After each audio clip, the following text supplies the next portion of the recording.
welcome to our discussion of the second part of Chapter 16, which will focus on Darwin's proposed explanation of evolution through natural selection and evidence for the process of evolution.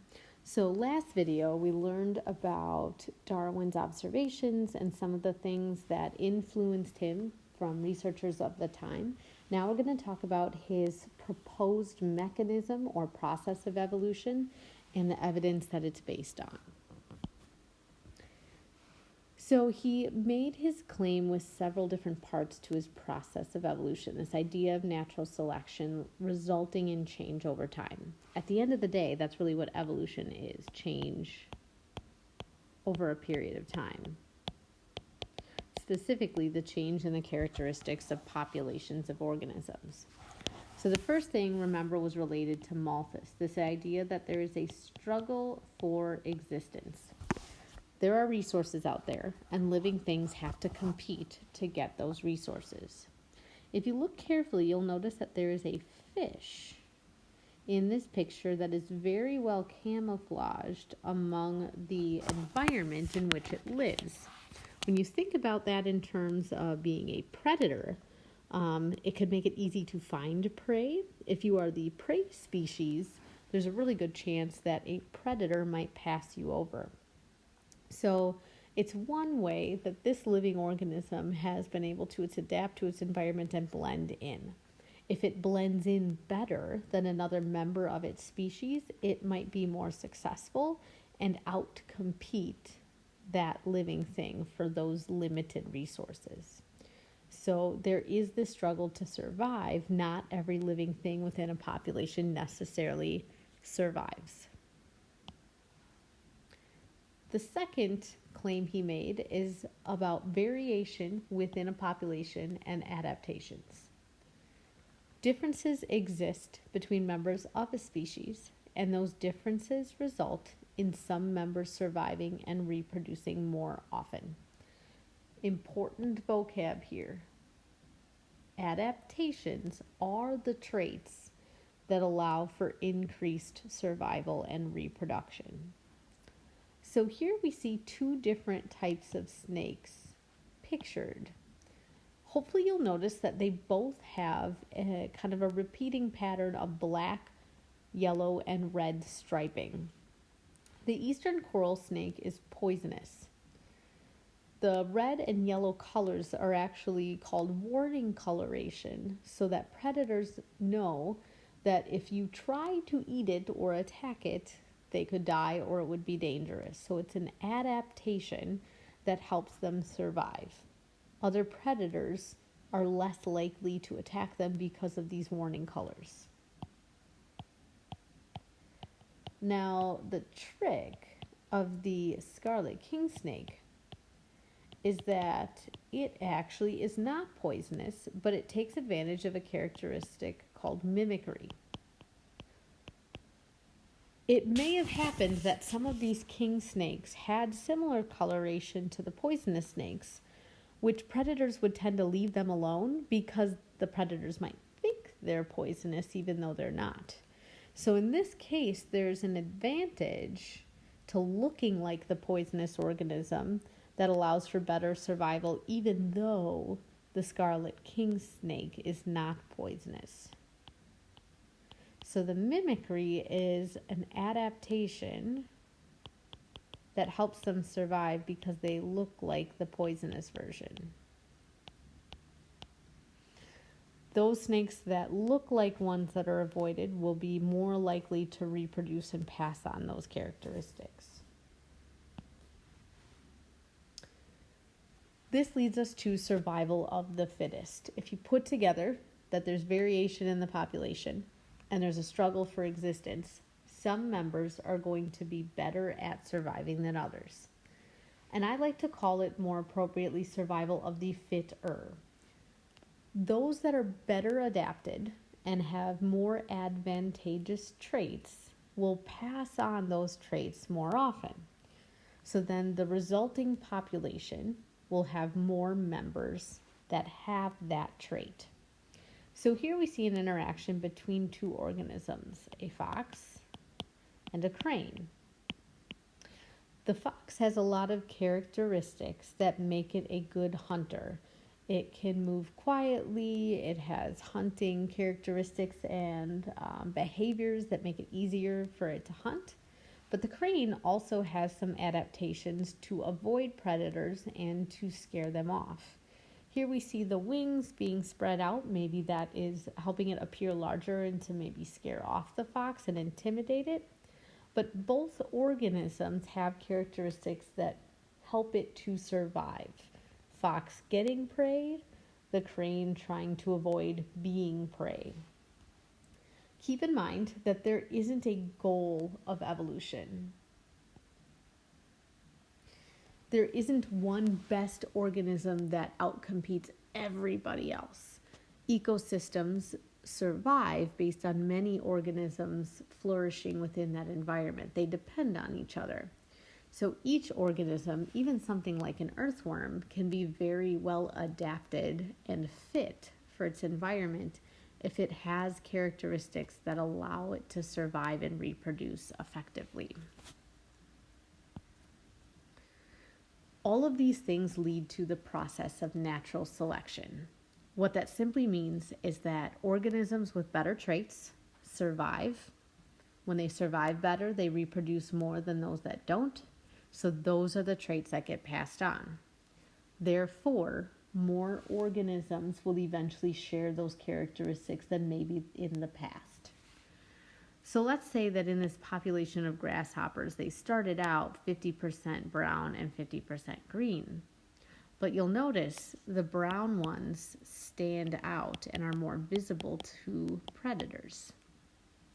That probably means that the brown grasshoppers get eaten at a higher rate, leaving more green grasshoppers left over to reproduce.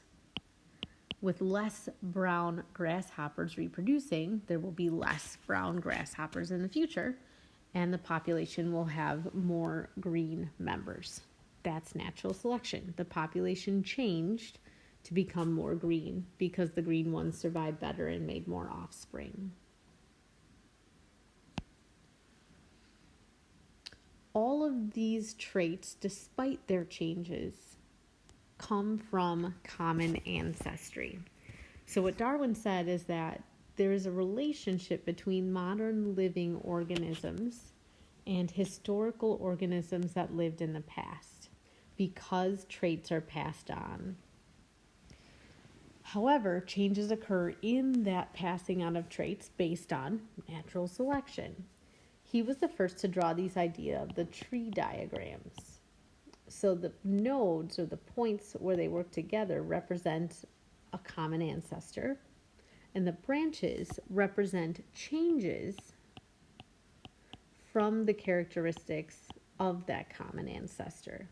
So the more branches and variations since the common ancestor, the more different those current living organisms are. You had some experience looking at trees in your PBS evolution missions. Now, these terms that we're going to look at here often kind of get interchanged or confused, which is why we're taking a little time to look at them. Natural selection is a process. Evolution is the change that occurs when natural selection happens. So natural selection is when you have more reproduction from surviving organisms with adaptations. Evolution is when the population changes because some members are reproducing better and more often. Natural and artificial selection are simply different based on who's doing the choosing of favorability. So natural selection, the environment chooses the best traits. In artificial selection, humans choose the best traits. Remember we said this is how we get a lot of our food species? And dog breeds are another great example of artificial selection. Adaptation is having traits that can make you better suited to your environment. Fitness is what gets increased because you have adaptations. So adaptations are traits, And fitness is the ability to survive and reproduce. If you have high fitness, you're going to do well and produce a lot of offspring. Low fitness would be not producing many offspring. Now, there are several key pieces of evidence for evolution. One that kind of goes back to Lyle and Hutton is that Earth is very old, and we have fossils that show those changes over time. We have evidence to suggest that whales, which live in water, actually are descended from a common ancestor with land mammals. And there are several different characteristics that help support that. So as we look at the fossil record and evidence of species over time, it looks like that there are characteristics where a legged organism started transitioning to life in the water. As it spent more time in the water, potentially getting food due to competition on land, legs were less favorable than flippers. So what may have happened is maybe there was a mutation or a change that resulted in some members of this population having maybe more webbing between their digits or something that would act more like a flipper. They probably could move through the water more effectively. That allowed them to survive and pass on those different traits more often. We also see that modern whales have some characteristics like vestigial hind limb bones that we'll talk about in a little bit that suggests they used to have in a common ancestor limbs that might have been more functional. Another form of evidence for evolution are homologous structures. When we look at many different vertebrate animals that are actually fairly closely related, you can see in the color coding that there are very similar characteristics in terms of bone structure. The bones don't do the same thing in the different organisms. For example, in a chicken, it's a part of the wing structure that might have some adaptations for flight.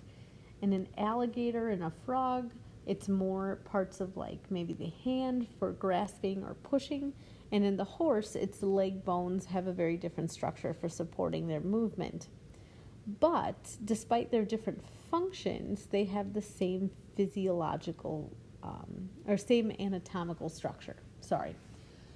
So the presence of the same number and more or less arrangement of bones can show similarities in the evolutionary history, suggesting that they share common ancestors. As I mentioned with the whales, vestigial structures are reduced forms of characteristics that no longer provide an advantage, but are kept as kind of a leftover from a common ancestor. So we see examples where some whales have vestigial pelvic bones that show limbs that wouldn't help a whale because they don't walk on land, but are there because of kind of a leftover from when their common ancestor did exist on land. Only a couple more, guys. Stay with me. Embryology. In this study, we look at characteristics of developing organisms. And with many vertebrate organisms, you'll notice early on, it would be very difficult to tell the difference between them. But as they develop and move on, the traits start to look more and more like the organisms that they will become. That basic development comes from a shared common ancestor, and then the greater the changes, the more different those organisms look. For example, you'll notice between fish and tortoise, by the mid-stage, they already look pretty different. But when we look at these three organisms, they still share a lot in common. It's not until they are further along in development that they look different. Last form of evidence we'll talk about is molecular biology. So one of the newest forms of evidence, because it's only fairly recently that we're able to study things like proteins and DNA so closely, are looking at the structures of those proteins.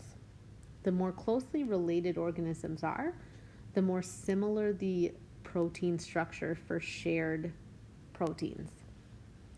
Cytochrome C is a protein that works in apoptosis and respiratory processes like cell respiration. It happens to be very important and does its job very well. So that means that over time, many organisms still use it. It provides advantages for all living things from the time that it came about. But the more distantly related organisms are, say, humans to yeast, we're pretty different. We have very different structure. Yeast is a single-celled organism. We're a very complex multicellular organism. The amino acids that make up these proteins have a lot of changes. But say humans and chimps, which have a lot in common and share a much more recent common ancestor, they have no differences between these proteins, which suggests that the change that resulted in the differences between chimps and humans happened in much more recent evolutionary history. So the last thing is that research has been done to show this evolution in action on the Galapagos Islands, looking at the beak features of some of the finches. Finches are a really common example of an organism that was looked at by Darwin. So when Darwin looked at beak size, he made correlations to how the beaks allowed the finches to get food. And what they saw is that under drought conditions that changed the type of food source that were available, the population of finches had an increase in beak size overall. We may get to an activity that allows us to look at that, but this research kind of helps provide more evidence for the process of evolution.